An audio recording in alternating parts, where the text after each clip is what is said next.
Shalom Sobat Prestasi dan pemirsa Bible TV yang dikasihi Tuhan. Apa kabar? Tentu saja saya percaya kita semua dalam keadaan baik. Malam hari ini kita akan diberkati dengan program Terang Kehidupan bersama dengan Pendeta Dr. James Park dari GBI Basilea Kelapa Gading. Dan saat ini sudah ada di studio bersama dengan saya. Apa kabar Pak James? Shalom. Shalom Pak Agi. Shalom seluruh pendengar Radio Prestasi dan pemirsa Bible TV dimanapun juga Anda berada. Kita percaya bahwa Tuhan selalu menyertai kehidupan kita dan pertolongan Tuhan senantiasa tersedia bagi siapa saja yang mau dekat dan mau bersekutu kepada Tuhan.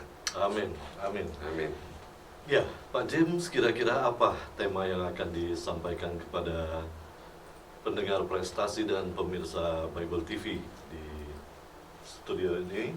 Akan disampaikan apa nih Pak temanya? Baik Pak Agi. Sekarang ini suka ada banyak informasi-informasi yang kita dengar baik di sosial media maupun di tempat-tempat yang lain, sumber-sumber informasi mass media yang lain tentang kelompok-kelompok yang bekerja sama satu dengan yang lainnya. Mereka bekerja sama satu sama yang lain mungkin dengan sebuah tujuan yang besar. Dengan pemikiran kalau kerja sendiri-sendiri tidak akan maksimal, sehingga perlu berkoalisi, perlu bekerja sama, supaya mereka bisa menghasilkan suatu hasil yang lebih maksimal dari tujuan yang mungkin sedang dipikirkan untuk dikerjakan. Dan ternyata memang yang begitu tuh kenyataan sehari-hari sangat banyak. Misalkan kalau kita lihat ada perusahaan A, perusahaan B, mereka merger. Mereka gabung. Bank A, bank B bisa gabung jadi satu. Kerjasama, bahkan melebur. Sehingga mereka menjadi bank yang kuat. Misalkan kalau di Indonesia kita dengar dengan Bank Mandiri. Itu bank yang hebat. Bank nasional yang hebat. Patut kita banggakan. Itu gabungan dari beberapa bank yang disatukan. Sehingga tujuan perbankan jadi lebih kuat untuk dilaksanakan. Di dalam kekristenan juga, kita diberikan pengertian bahwa penting diri kita bersekutu dengan Tuhan.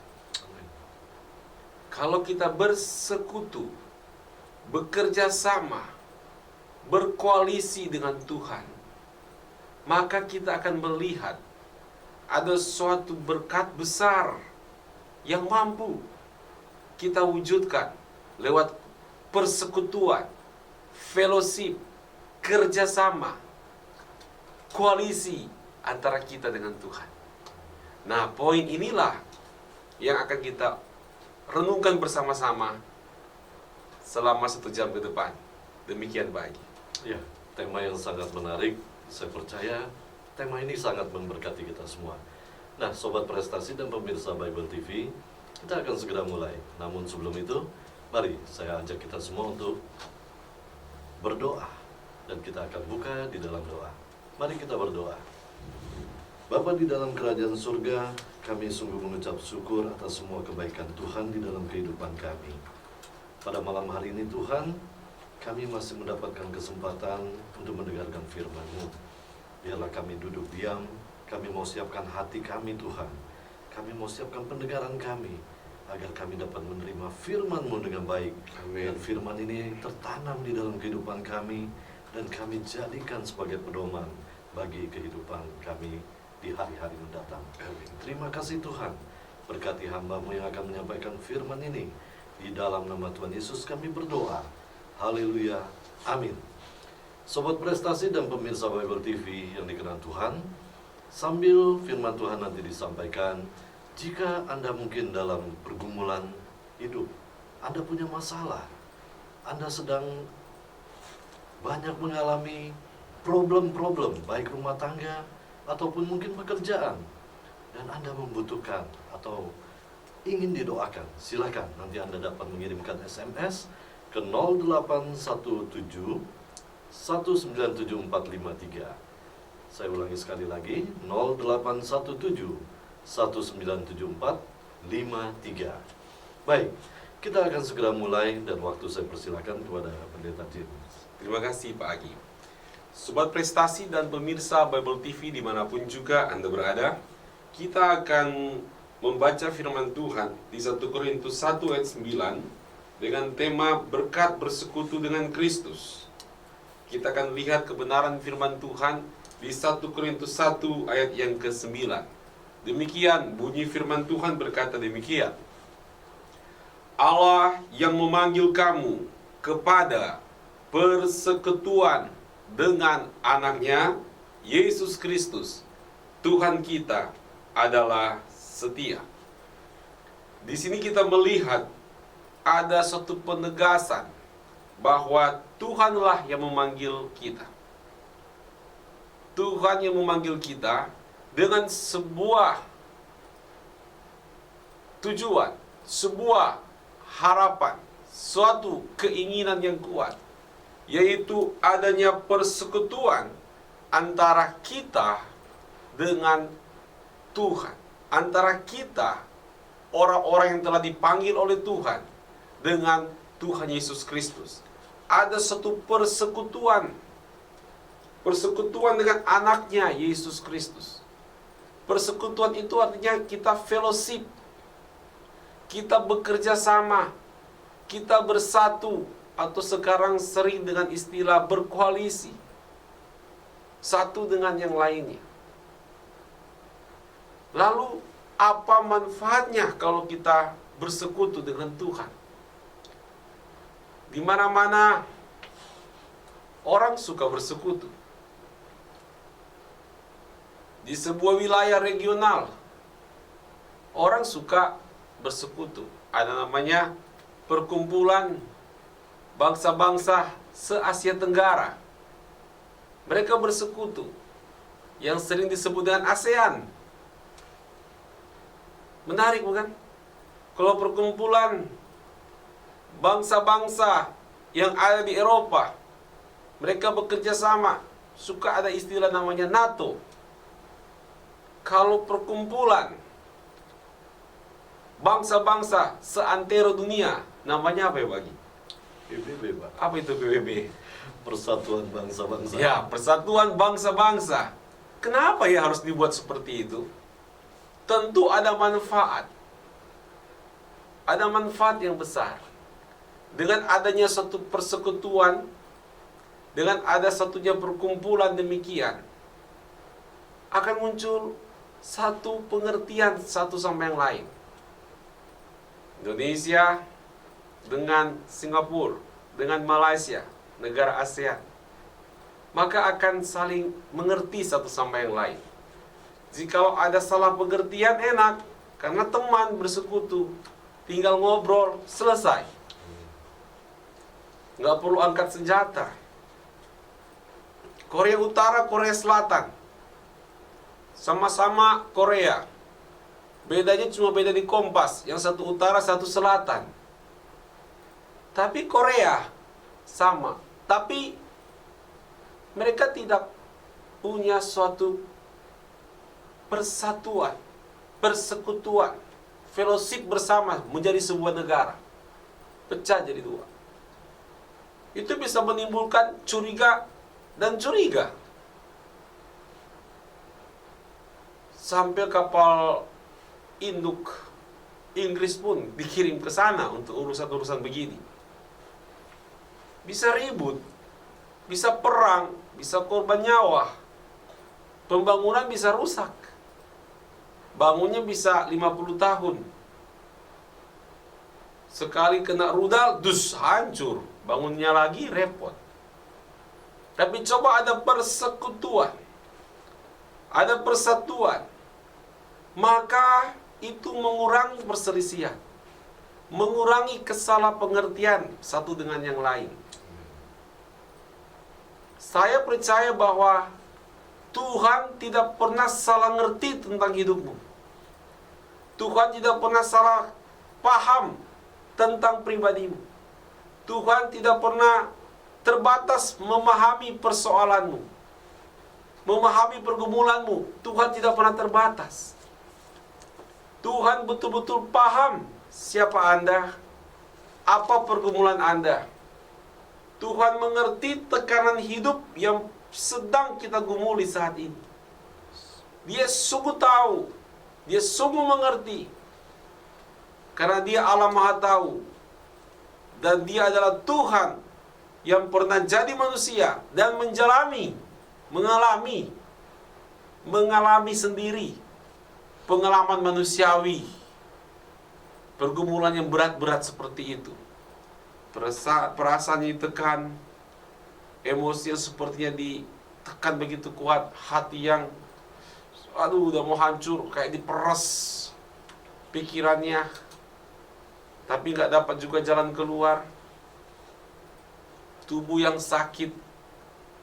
Tuhan sangat memahami engkau, sangat mengenal engkau, karena Dia Tuhan yang Maha Tahu, dan Dia pernah jadi manusia, mengalami hal itu.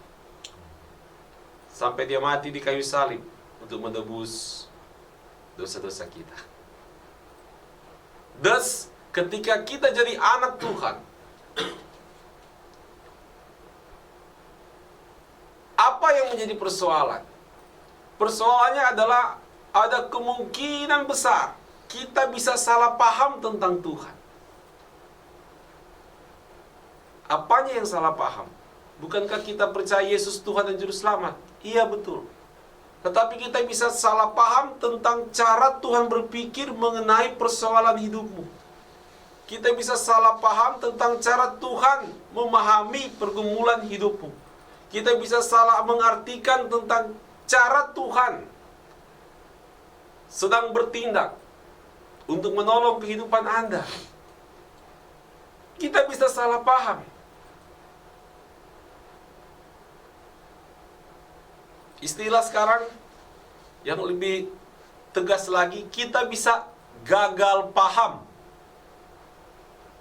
Bukan gagal paham tentang siapa Yesus Kristus. Enggak.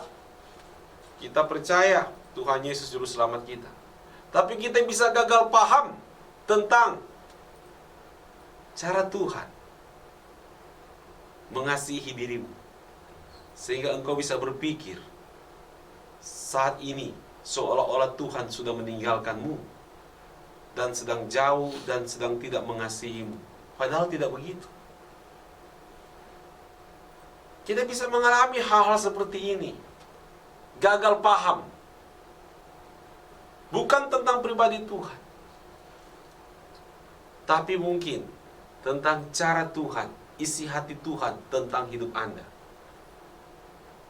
tentang persoalan Anda, tentang rumah tanggamu, tentang keluargamu, tentang pekerjaanmu, tentang sekolahmu, masa depanmu, kesehatanmu. Kita bisa gagal memahami cara Tuhan mengamati dan cara Tuhan yang sedang menolong hidup kita. Nah, supaya hal-hal seperti ini tidak terjadi, maka Tuhan menegaskan bahwa Dia yang telah memanggil kita diminta untuk bersekutu dengan Tuhan, dengan Yesus Kristus, dan diberikan garansi bahwa Tuhan Yesus setia. Dia adalah Tuhan yang setia. Nah, pada saat ini kita melihat berkat apa saja kalau kita sungguh-sungguh mau bersekutu dengan Tuhan Yesus, mau dekat dengan Dia, mau bersandar dengan Tuhan Yesus Kristus, mau merasakan hadirat-Nya, mau menikmati kebenaran firman-Nya berbicara di hati dan pikiran kita, mau berbicara kepada Tuhan, mau berdialog, berdiskusi dengan Tuhan tentang pergumulan kita. Kita berbicara kepada Tuhan, berdiskusi dengan Tuhan tentang pergumulan kita, dengan dasar kita tahu Tuhan itu setia. Lalu berkat apa yang kita bisa alami? Yang pertama saya perhatikan adalah kita dapat menikmati kesetiaan Tuhan. Karena jelas firman Tuhan berkata dalam 1 Korintus 1 ayat 9, Allah yang memanggil kamu kepada persekutuan dengan anaknya, Yesus Kristus, Tuhan kita, adalah setia. Artinya, kita dapat menikmati kesetiaan Tuhan. Dengan kita bersekutu dengan Tuhan, Anda bisa mengenal seperti apa kesetiaan Tuhan itu. Dan Anda bisa menikmatinya. Bahkan Anda bisa menceritakannya kepada orang lain. Sehingga mungkin orang lain bingung. Anda penuh pergumulan. Kok masih percaya Tuhan Yesus setia? Keheranan mereka ini dapat membuat mereka ingin tahu siapa sesungguhnya Tuhan Yesus itu. Kita bisa mengenal kesetiaan Tuhan, mengerti kesetiaan Tuhan, dan menikmatinya kalau kita bersekutu dengan Tuhan. Kalau kita baca firman Tuhan di dalam Matius 1 ayat 23, kita akan melihat untuk menikmati kesetiaan Tuhan ini, apa saja akan kita alami. Kita bersekutu dengan Tuhan, kita menikmati kesetiaan Tuhan. Lantas, kalau kita menikmati kesetiaan Tuhan, apa yang dapat kita terima? Apa yang dapat kita nikmati?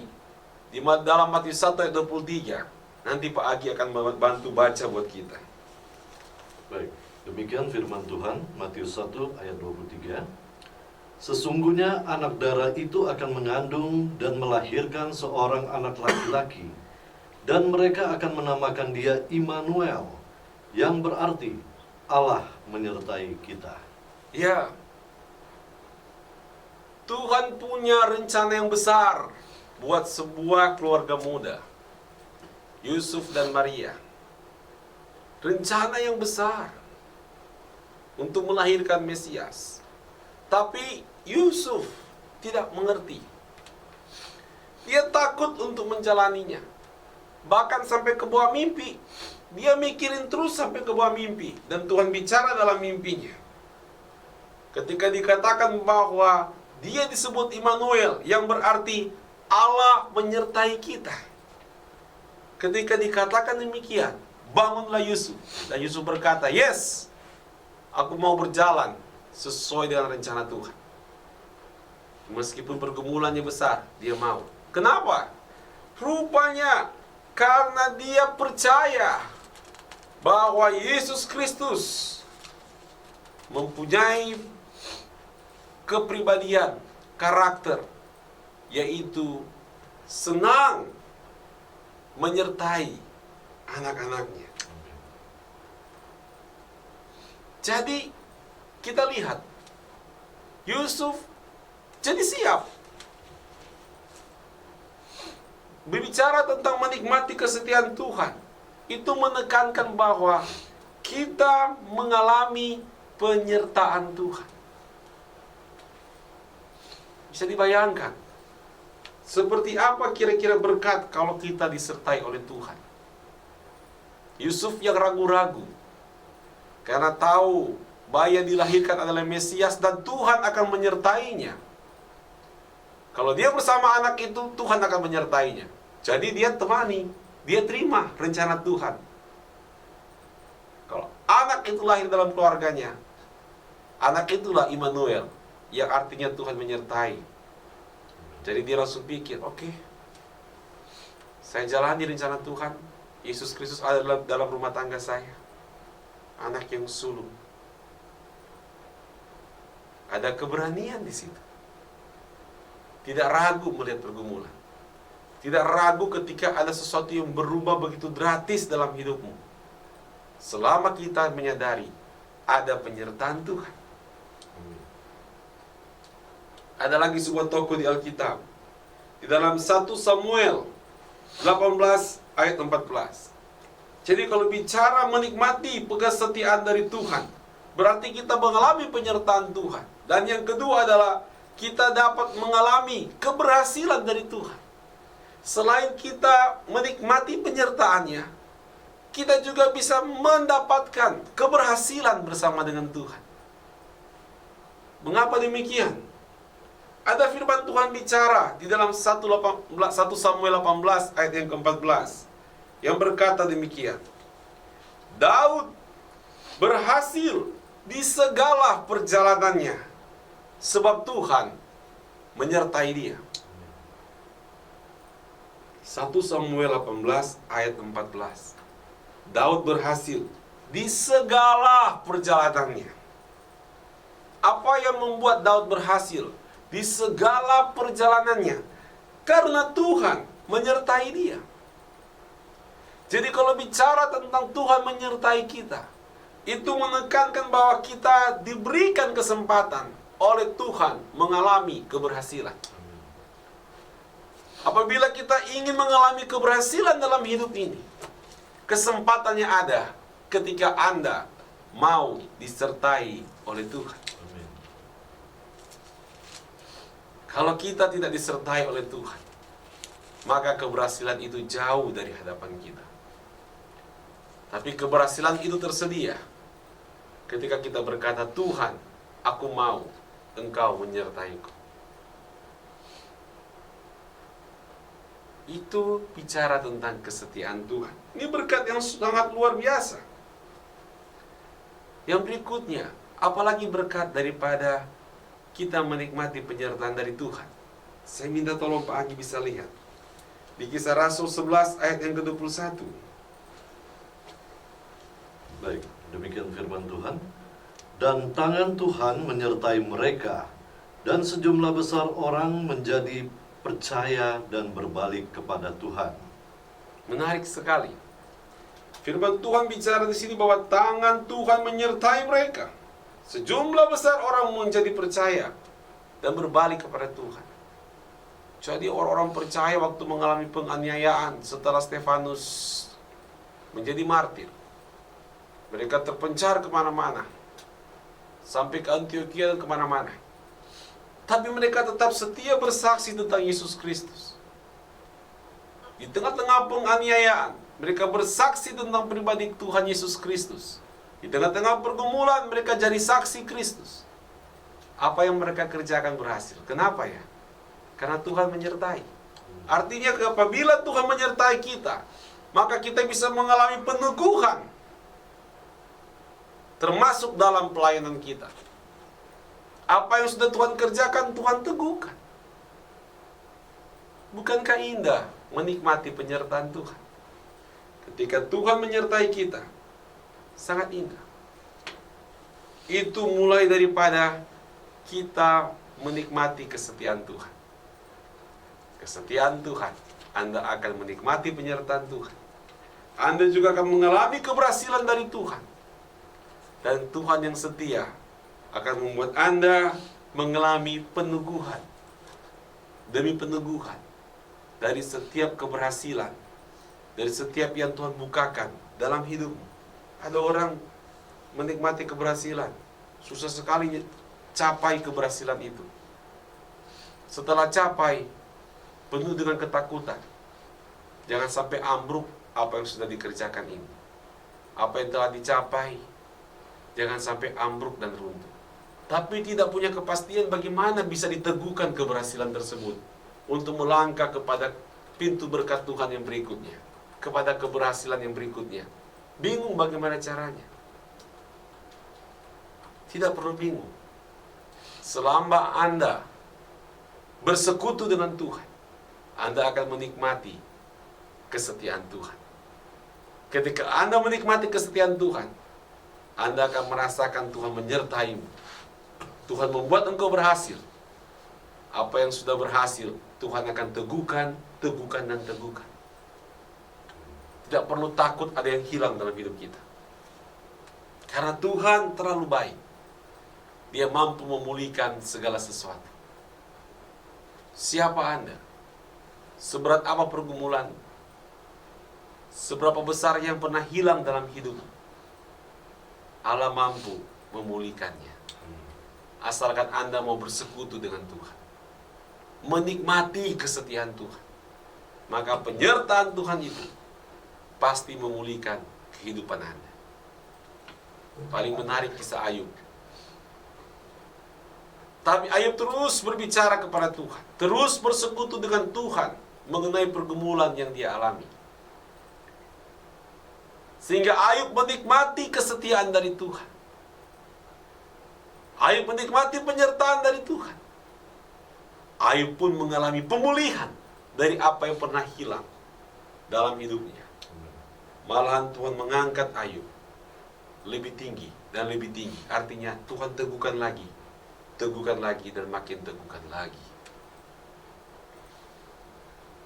Ayo bersekutu dengan Tuhan. Bersekutu dengan Tuhan membuat Anda menikmati kesetiaan Tuhan. Artinya menikmati penyertaan Tuhan. Itu yang pertama. Bersekutu dengan Tuhan membuat kita menikmati kesetiaan Tuhan. Sehingga Anda tahu apa itu penyertaan Tuhan. Dan yang berikutnya, kita melihat hal yang berikutnya. Persekutuan dengan Tuhan Yesus akan membuat hidup Anda berubah.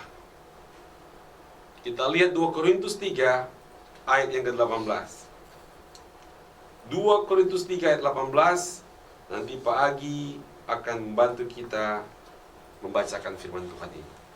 Demikian firman Tuhan, 2 Korintus 3 ayat 18. Dan kita semua mencerminkan kemuliaan Tuhan dengan muka yang tidak berselubung. Dan karena kemuliaan itu datangnya dari Tuhan yang adalah Roh, maka kita diubah menjadi serupa dengan gambarnya dalam kemuliaan yang semakin besar. Terima kasih Pak Agi. Jadi yang berikutnya adalah persekutuan dengan Kristus membuat kita berubah. Karena kita punya pemahaman Alkitab seperti ini. Bahwa Tuhan tidak pernah berubah. Dahulu, sekarang, sampai selama-lamanya. Manusia gampang berubah-ubah. Kalau dia dekat dengan dunia, berubahlah dia jadi serupa dengan dunia. Manusia gampang berubah-ubah. Ketika dia bersekutu dengan Tuhan Yesus Kristus, Tuhan tidak pernah berubah. Lalu siapa yang akan berubah? Manusianya yang akan berubah. Manusianya akan berubah. Bulan Juni kemarin, jemaat beberapa keluarga punya acara di Manado, di kampung halaman saya. Include termasuk sekaligus liburan. Bawa anak masih kelas 5 SD. Baru seminggu di Manado. Belum lama tapi cukup lama, bukan cuma 1-2 hari, ya. Ya, udah mau seminggu di Manado. Kalau ditanyain, "Yuk kita udah mau jalan?" Lalu dia jawab, "Mari Jo. Mari Jo jalan orang." Wih, kok udah pakai bahasa Manado ya? Kenapa? Anak ini berubah. Makin lama dia di Manado, dengan lingkungan yang lebih besar daripada diri dia, makin lama dia di situ, lama-kelamaan logat dia udah berubah. Sudah bisa lancar berbicara dengan bahasa Manado, logat Manado. Makin lama dia makin berubah. Kalau dia ada di Manado. Nah, kalau kita juga dekat bersekutu dengan Kristus, makin lama, kelama-lamaan kalau kita bersekutu dengan Tuhan Yesus, kitanya makin berubah. Amin. Jadi mirip-mirip dengan Tuhan Yesus. Haleluya. Kita pasti lama-lama berubah. Makin lama kita bersekutu dengan Kristus, kita makin akan berubah. Seperti anak teman saya. Makin lama dia di Manado, dianya berubah jadi kayak orang Manado. Termasuk juga, kalau kita makin lama bersekutu dengan Kristus, kita makin lama makin berubah. Amin. Jadi kayak seperti Tuhan Yesus. Jadi seperti Tuhan Yesus. Jadi bersekutu dengan Tuhan Yesus membuat Anda berubah. Menjadi makin serupa dengan Kristus. Anda pasti berubah. Kalau kita lebih lama dengan orang-orang dunia, dengan cara-cara dunia, maka kita ini akan makin mirip seperti orang dunia. Itu pasti. Ayo kita cek dalam diri kita. Sudah berapa banyak terjadi perubahan dalam hidup kita? Seperti apa perubahan yang terjadi dalam diri Andamu? Anda sudah berapa banyak berubah? Apakah sejak menjadi anak Tuhan, puluhan tahun sampai sekarang, nggak berubah-berubah? Masih seperti dulu? Artinya kita harus tingkatkan. Kita harus tingkatkan kerinduan kita untuk bersekutu dengan Tuhan. Bersekutu dengan Tuhan. Engkau akan mengalami perubahan yang besar. Makin lama kita bersekutu dengan Tuhan, makin berubah kehidupan Anda. Makanya firman Tuhan berkata dalam 2 Korintus 3:18 bahwa kita diubah menjadi serupa dengan gambarnya, menjadi serupa dengan Tuhan Yesus Kristus. Mestinya makin lama kita bergantung sama Tuhan, hidup bersama Tuhan, artinya makin kita bersekutu dengan Tuhan, makin menikmati penyertaan Tuhan, maka engkau makin berubah di hadapan Tuhan. Makin jadi seperti Yesus Kristus. Saya percaya Anda pasti berubah. Dulu kita sombong, jadi rendah hati. Dulu kita pemarah, jadi belajar bersabar. Jangan kita berdoa seperti ini. Tuhan, saya minta, berikanlah saya sifat kesabaran. Sekarang ini juga Tuhan. Saya klaim janji Tuhan. Sekarang ini juga Tuhan. Saya mendapatkan sifat yang sabar. Waduh, minta dari Tuhan punya karakter kesabaran, tapi permintaannya nggak sabar, karena mintanya sekarang ini juga. Itu kan kontradiksi. Minta kesabaran, tapi nggak mau tunggu besok, maunya sekarang. Berarti orang itu nggak sabar juga. Kan kesabaran itu proses. Tahu dari mana kita sabar? Ketika tanda petik ya. Kalau anak-anak misalnya diusil sana sini, dikerjain sana sini, digledekin sana sini, di kantor dikerjain sana sini, tapi kita bereaksi positif, kita bereaksi konstruktif, bukan bereaksi negatif, bukan bereaksi merusak destruktif, bukan. Itu tandanya kita sudah sabar. Butuh waktu kan? Tapi kalau kita bilang, Tuhan ajarkanlah saya kesabaran, sebagaimana Tuhan panjang sabar, biarlah saya panjang sabar. Bukan berarti tidak ada proses. Tiba-tiba Anda bawa mobil, ada yang nyalip jalan Anda, itu lagi belajar sabar. Banyak hal kita bisa berubah. Itu bisa terjadi kalau kita bersekutu dengan Tuhan, dekat dengan Tuhan, bersekutu dengan Tuhan, engkau akan berubah. Dan firman Tuhan berkata di sini, ini sangat menarik sekali. Dan kita semua mencerminkan kemuliaan Tuhan. Kita mencerminkan kemuliaan Tuhan. Kita berubah dan memancarkan kemuliaan Tuhan. Apa itu kemuliaan Tuhan? Kita berubah, kita bergantung sama Tuhan, bersekutu dengan Tuhan, lalu kita berubah jadi seperti Yesus, dan kita menjadi cermin yang memancarkan kemuliaan Tuhan. Apanya yang kita pancarkan kepada orang lain? Ya, kemuliaan Tuhan. Lalu apa itu kemuliaan Tuhan yang kita pancarkan kepada orang lain?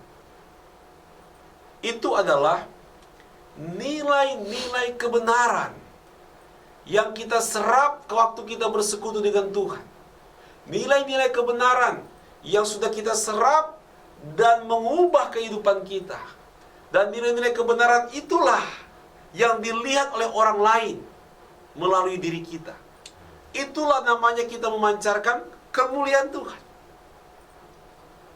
Yang kita tunjukkan kepada orang lain adalah bagaimana dari diri kita, dari gaya hidup kita, dari sikap kita keluar nilai-nilai kebenaran Tuhan Yesus itu. Keluar nilai-nilai kebenaran tersebut. Itulah namanya memancarkan kemuliaan Tuhan. Bukan sekadar kata-kata yang berisi tentang ayat-ayat firman Tuhan. Itu baru pengetahuan, menerima informasi. Tetapi bersekutu dengan Tuhan, bukan sekadar Anda menerima informasi tentang ayat-ayat firman Tuhan, tentang isi hati Tuhan, tapi hal-hal tersebut mengubah Anda, mengubah karaktermu, mengubah pribadimu, mengubah gaya hidupmu, mengubah arah hidupmu menjadi yang benar. Dan pembawaan dirimu itulah yang akan memancarkan kembali nilai-nilai kebenaran dari Tuhan. Ketika orang melihatnya, disitulah Anda sedang memancarkan kemuliaan Tuhan. Disitulah Anda berperan sebagai garam, sebagai pelita yang menerangi lingkungan sekitar Anda. Dan itu dihasilkan lewat bersekutu dengan Tuhan Yesus. Bersekutu dengan Tuhan Yesus. Anda berubah karena engkau mengalami banyak informasi yang engkau terima. Informasi isi hati Tuhan. Dan bukan cuma simpan di otak, tapi mengubahkan dirimu, mengubahkan hatimu. Membuat Anda berubah, Anda praktekkan, orang lihat. Ketika orang lihat, disitulah Anda sedang memancarkan nilai-nilai kebenaran Tuhan. Disitulah Anda sedang mencerminkan kemuliaan Tuhan Yesus. Jadi kalau bicara tentang bersekutu dengan Tuhan Yesus, menekankan, selain Anda menikmati penyertaan Tuhan, Anda juga pasti akan mengalami hidup yang berubah. Dan yang ketiga, yang terakhir, yang ketiga adalah kita perlu juga menjaga diri kita sesuai dengan kebenaran firman Tuhan. Nah, kita akan lihat Hakim-Hakim 11 ayat 29 sampai dengan ayat yang ke-34. Hakim-Hakim 11 ayat 29 sampai dengan ayat yang ke-34. Nanti Pak Aki akan tolong bantu membacanya. Baik, demikian firman Tuhan. Roh Tuhan menghinggapi Yefta. Ia berjalan melalui daerah Gilead dan daerah Manasye, kemudian melalui Mispa di Gilead, dan dari Mispa di Gilead ia berjalan terus ke daerah Bani Amon. Sampai di situ dulu. Penegasan kalimat awal dari ayat ini adalah Roh Tuhan menghinggapi Yefta. Dia dalam persekutuan dengan Roh Tuhan, sedang dalam kepenuhan Roh Kudus. Dalam posisi kepenuhan Roh Kudus inilah Yefta berjalan dari Gilead ke Manasye, melalui Mispa, lalu dia berjalan terus sampai ke daerah Bani Amon. Sekali lagi, di dalam pengurapan Roh Kudus, dalam persekutuan yang kuat dengan Tuhan. Next, Pak. Lalu bernazarlah Yefta kepada Tuhan, katanya, "Jika engkau sungguh-sungguh menyerahkan Bani Amon itu ke dalam tanganku, maka apa yang keluar dari pintu rumahku untuk menemui aku pada waktu aku kembali dengan selamat dari Bani Amon, itu akan menjadi kepunyaan Tuhan, dan aku akan mempersembahkannya sebagai korban bakaran." Terima kasih, Pak. Dalam keadaan dipenuhi Roh Kudus, pengurapan Roh Kudus, bersekutu dengan Roh Kudus, dia membuat sebuah nasar kepada Tuhan. Boleh nggak bernasar? Boleh. Tapi apa isi nasar dia? Isi nasar dia begini, kalau Tuhan kasih kemenangan, maka apa yang keluar dari pintu rumah dia untuk menemui dia, apa yang dia lakukan? dia akan ambil dan jadi persembahan bagi Tuhan. Caranya apa? Sebagai korban bakaran. Berarti apa? Dikorbankan. Manusia dikorbankan di dalam upacara ibadah. Benar nggak itu? Sama sekali itu salah. Nggak benar. Nasar boleh, isi nasar salah. Tapi orangnya lagi diurapi Tuhan. Ini fakta. Tuhan tidak setuju, tidak boleh manusia dikorbankan di dalam acara ibadah seperti itu. Tuhan tidak menyetujuinya. Dari mana Yefta punya pemikiran demikian? Karena memang Yefta ini hidup dengan para preman. Dan salah satu kegiatan penyembahan berhala di padang gurun adalah mempersembahkan manusia dibakar sebagai korban bagi para dewa. Jadi Yefta, dia mengambil masa lalu dia, tata cara ibadah yang masa lalu dia atau lingkungan sekitar dia dimasukin untuk urusan kegiatan yang atas nama Tuhan ini. Dia mencampur adukan antara pengurapan Tuhan yang sedang mengurapi dia dengan cara-cara dunia, dengan cara-cara yang salah. Dia tidak kuat secara firman Tuhan. Sehingga kalau kita bersekutu dengan Tuhan, kita menikmati penyertaan Tuhan, kita menikmati hidup yang berubah di hadapan Tuhan, tapi kita juga harus kuat di dalam firman Tuhan, sehingga nggak salah melangkah. Kalau kita tidak kuat dengan ajaran firman Tuhan, orang yang diurapi seperti Yefta sekalipun, dia mengambil tindakan yang tidak benar di mata Tuhan. Nasarnya rohani, tapi caranya keliru. Apa yang terjadi? Zaman dulu ya, zaman sekarang juga iya kalau saya lihat. Saya nonton balap di TV, Vettel kalau nggak salah yang menang ya. Disambut waktu dia menang. Waktu itu John Murray itu siapa Pak? 3 minggu yang lalu 8 kali menang Wimbledon. Waktu dia menang, yang sambut duluan siapa? Anak kembar dia sama istrinya, dan pangeran dan permaisuri Kate, ya, pangeran Inggris yang menyambut. Orang-orang hebat yang nyambut. Karena itu pahlawan menang. Zaman dulu juga begitu. Kalau menang dalam perang, maka yang akan menyambut pahlawan itu, terlebih dahulu yang menyambut adalah orang-orang yang dekat dengan dia. Tentu orang-orang yang ada dalam rumah dia. Dan kejadian, ketika dia menang dalam perang, banyak yang bersorak-sorai menyambut dia, termasuk isi rumah dia menyambut dia. Dan siapa yang menyambut dia duluan keluar dari rumahnya? Anak sematawayangnya, anak gadis sematawayang yang menyambut. Maka sukacita menang perang itu langsung runtuh dengan kesedihan yang amat dalam. Karena dia ingat nasar dia. Waduh, saya sudah bernasar, siapa yang keluar dari rumah harus jadi korban sembelihan. Dan anaknya satu-satunya, anak sematawayang, seorang anak gadis yang keluar menyambut papanya sambil menari menyambut penuh sukacita. Kasihan ya.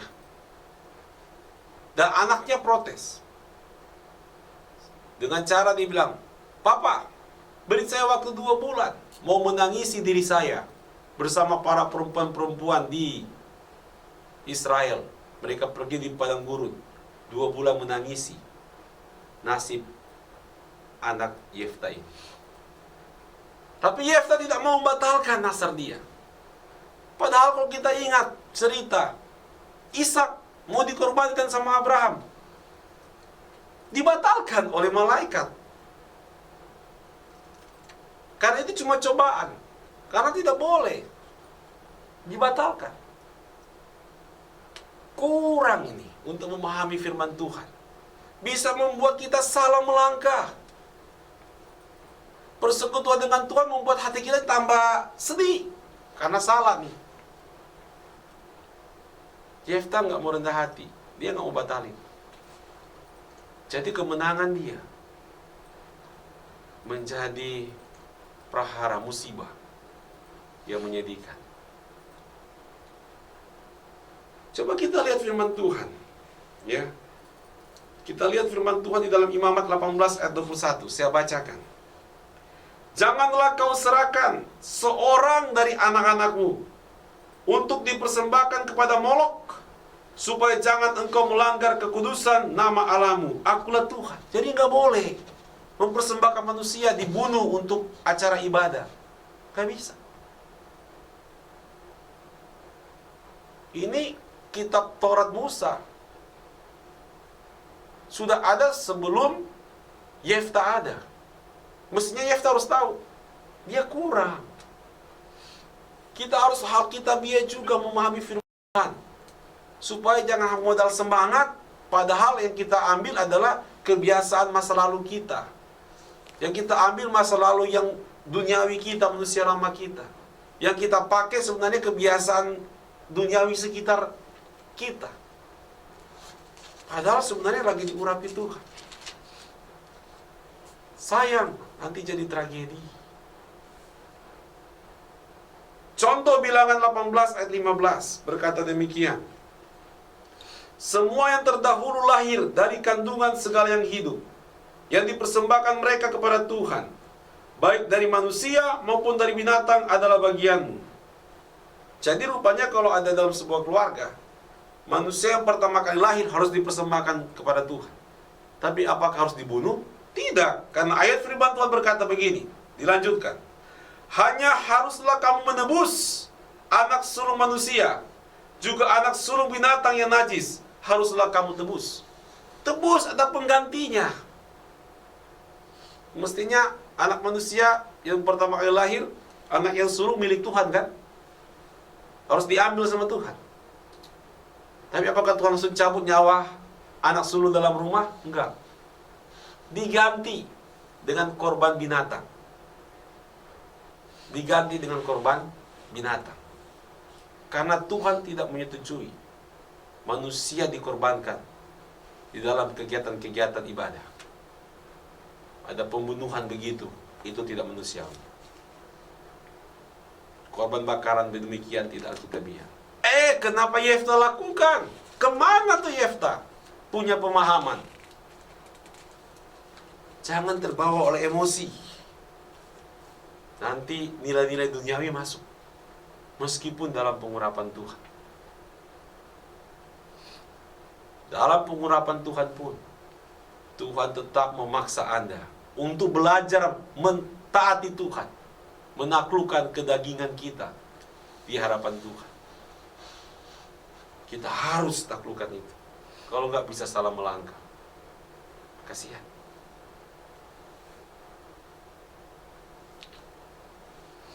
Padahal Tuhan mengajarkan nggak boleh kan mengorbankan manusia.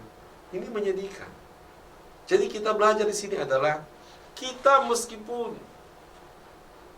menikmati penyertaan Tuhan, bersekutu dengan Tuhan, mulai terjadi perubahan dalam hidup kita, kita juga harus menikmati ajaran firman Tuhan yang benar, sehingga engkau tetap menjaga dirimu dengan firman Tuhan. Maka dengan demikian, persekutuan kita dengan Tuhan jadi makin indah, makin kuat di hadapan Tuhan. Dan juga kalau kita ingat ya, ini sangat menarik.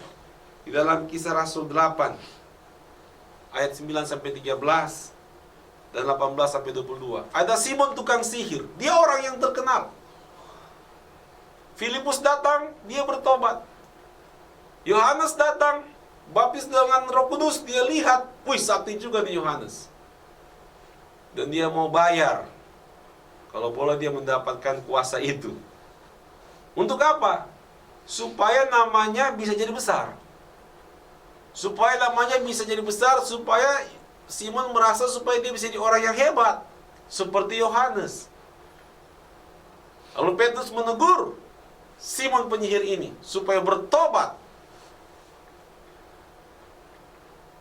Jadi daya tarik persekutuan dengan Tuhan, sehingga Tuhan menyertai kita, Tuhan mengubahkan kita, dan ada pengurapan Tuhan di dalamnya, bisa menggoda kita untuk membesar-besarkan diri kita di hadapan Tuhan dan manusia.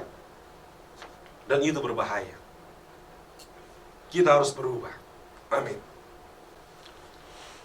Baik, terima kasih Pak James atas firman Tuhan yang sudah disampaikan, dan saya percaya kita semua sangat diberkati. Baik, Sobat Prestasi dan pemirsa Bible TV, kita sudah sampai di penghujung acara. Namun sebelum kita berpisah, saya akan sampaikan beberapa pengumuman agenda selama 1 minggu di GBI Basilea. Untuk besok hari Selasa tanggal 1 Agustus, ada selebrasi doa. Selebrasi doa diadakan setiap hari Selasa pukul 7 malam. Nah, mari, kita semua tidak lepas dari masalah, kita semua pasti ada pergumulan. Untuk itu kami mengundang kita semua untuk bisa hadir di selebrasi doa pukul 7 malam hari Selasa. Kita akan berdoa bersama, berdoa secara korporat, saling mendoakan. Itulah acara yang akan diadakan di selebrasi doa. Kemudian untuk setiap hari Kamis malam pukul 7 di GBI Basilea ada Bible Night. Bible Night untuk Kamis ini tanggal 3 Agustus akan membicarakan sebuah tema yang menarik, yaitu God's Dreaming. Nah, untuk mengetahui apa maksud dari tema ini, mari kami mengundang Bapak Ibu untuk bisa hadir di GBI Basilea, yaitu pada Kamis malam pukul 7. Kemudian untuk hari Minggu tanggal 6 Agustus ada 2 kali ibadah, yaitu Sunday Service pertama pukul 9 dan Sunday Service yang kedua pukul 11. Kita akan diberkati oleh Pendeta Dr. Cindy Montolalu. Sekali lagi, Sunday Service yang pertama pada pukul 9 pagi dan Sunday Service kedua pukul 11.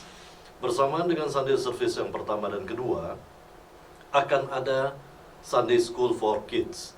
Nah, mari kami mengundang Bapak Ibu untuk mengajak putra-putri Anda untuk diperkenalkan secara dini kepada Tuhan. Nah, demikian beberapa pengumuman gereja. Baik, Sobat Prestasi, untuk seluruh acara diadakan di GBI Basilea atau Basilea Center, yaitu di KTC Hyper Mall, Jalan Raya Boulevard Barat, yaitu tadi sudah saya sampaikan di KTC Hyper Mall lantai 2. Nah, untuk informasi lebih lanjut Anda dapat menghubungi Agi Dermawan di 0817 918 7798 atau langsung dengan Pastor James di 0817 197 453 atau dengan Saudari Lady di 021 4585 8778. Nah, demikian pengumuman dari gereja. Dan untuk selanjutnya kita akan tutup di dalam doa. Saya persilakan Pak James. Baik, pagi mari kita berdoa. Tuhan Yesus, tolong kami. Biarlah kami menikmati persekutuan dengan Tuhan, karena di dalamnya kami bisa menikmati kesetiaan Tuhan. Dengan demikian kami dapat melihat sendiri tentang penyertaan Tuhan yang luar biasa dalam hidup kami. Dan penyertaan-Mu membuat kami mengalami keberhasilan. Dan Tuhan meneguhkan apa yang kami kerjakan. Dan biarlah Tuhan kami sungguh-sungguh bersekutu dengan Engkau. Dengan demikian kami akan berubah menjadi seperti Tuhan Yesus. Hidup kami berubah. Dan kami bisa menyatakan nilai-nilai kebenaran lewat sikap hidup kami yang telah berubah kepada orang lain. Tuhan, tolong kami. Biarlah juga kami tetap punya sikap kehati-hatian, sehingga betul-betul harus memahami firman Tuhan yang akan menjaga hidup kami. Sehingga ketika Tuhan menyertai kami dengan pengurapan yang luar biasa, dengan penyertaan kuasa Tuhan, kami tidak lupa diri dan memanfaatkannya menjadi kesombongan kami untuk membesar-besarkan diri kami. Padahal kami harus membesar-besarkan nama Tuhan. Tuhan kasihani kami. Kami percaya Tuhan Engkau beserta dengan kami. Sehingga siapapun juga yang mendengarkan program ini, apa yang menjadi pergumulan mereka ketika mereka datang kepada Tuhan, maka mereka mendapatkan penyertaan Tuhan dan pertolongan Tuhan. Berikanlah jawaban dari setiap pergumulan yang sedang mereka alami. Karena Engkaulah kekuatan dalam hidup mereka, Tuhan. Tolong Tuhan. Karena kami mau bergantung kepada Tuhan. Mau bersekutu kepada Tuhan. Berkati Radio Prestasi dan Bible TV, kami serahkan dalam tangan Tuhan. Berkati Tuhan Yesus Kristus, partner pelayanan kami, PT Gajaya Kemasindo Sarana. Berkati juga Tuhan, masyarakat, pemerintahan DKI Jakarta, dan pemerintahan bangsa kami. Presiden kami yang kami cintai, Jokowi, dan jajaran-jajaran yang ada. Tuhan berkati bangsa kami Tuhan. Sehingga makin hari umat-Mu di negeri tercinta ini makin setia bersekutu dengan Tuhan. Maka kami akan menikmati penyertaan Tuhan, pertolongan Tuhan, dan hidup kami makin berubah menjadi saksi tentang kasih Tuhan bagi banyak orang. Dan kami tetap mengutamakan Tuhan, bukan membesar-besarkan diri sendiri. Terima kasih ya Bapa. Dalam Tuhan Yesus kami berdoa. Haleluya. Amin. Sobat Prestasi dan pemirsa Bible TV yang dikenan Tuhan, terima kasih atas kesetiaan Anda mengikuti program Terang Kehidupan. Kita akan berjumpa kembali hari Senin depan pada waktu yang sama, yaitu pukul 9 sampai 10 malam. Selamat melanjutkan aktivitas Anda. Shalom.